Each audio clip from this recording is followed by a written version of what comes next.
দিনের পর দিন, সপ্তাহের পর সপ্তাহ এক ওয়াক্ত নামাজ পড়ো না, নিজেও না, আর সাথের বন্ধুদেরকে যারা গুনার মধ্যে ডুবাইয়া রাখছ, নারী, ছবি, অশ্লীল, উলঙ্গ, অসভ্য কথা ছাড়া যাদের মুখ দিয়ে আর কিছু বের হয় না, যাদের হৃদয়ে আর কিছু ভাবে না, এই আখলাক, এই চরিত্র নিঃসন্দেহে শয়তানের চরিত্র ছাড়া আর কারো মানুষের চরিত্র নয়।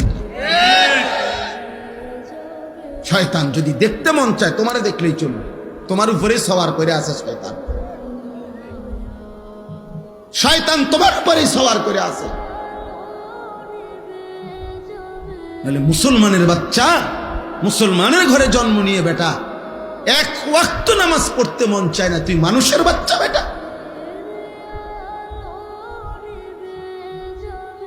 মানুষের বাচ্চা তুই বেটা, নাফরমান কোথাকার। এত নিকৃষ্ট কিভাবে মানুষ হয় বেটা? একটা সেজদাও দিবে না, এক ওয়াক্ত নামাজও পড়বে না। মুসলমানের ঘরে এত বড় জানোয়ার জন্ম নেয়।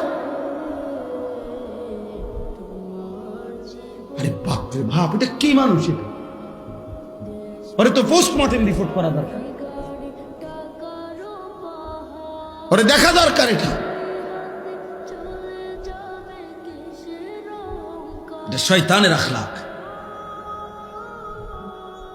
2 নম্বর শয়তানের বৈশিষ্ট্য হলো রাজিম।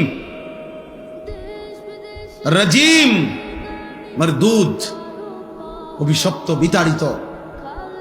বিতাড়িত কেমন বিতাড়িত? ছেলেরা বুঝবা, তুমিও বুঝবা।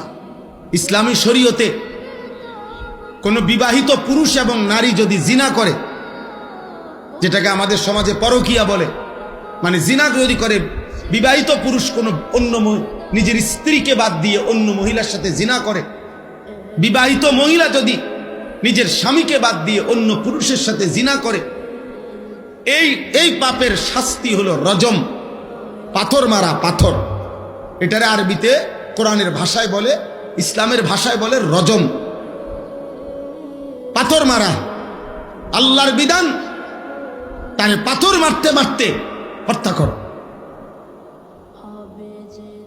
এই জন্য রাজিম বলা হয় এমন মারদুদ যে পাথর মারার উপযুক্ত। 1 বছর হজ্জের সফরে 3 দিন লাগাতার হাজী সাহেব। ভিডিওটি ভালো লাগলে লাইক, কমেন্ট, শেয়ার করতে ভুলবেন না। সাবস্ক্রাইব করে বেল আইকন বাজিয়ে পাশে থাকবেন। ধন্যবাদ।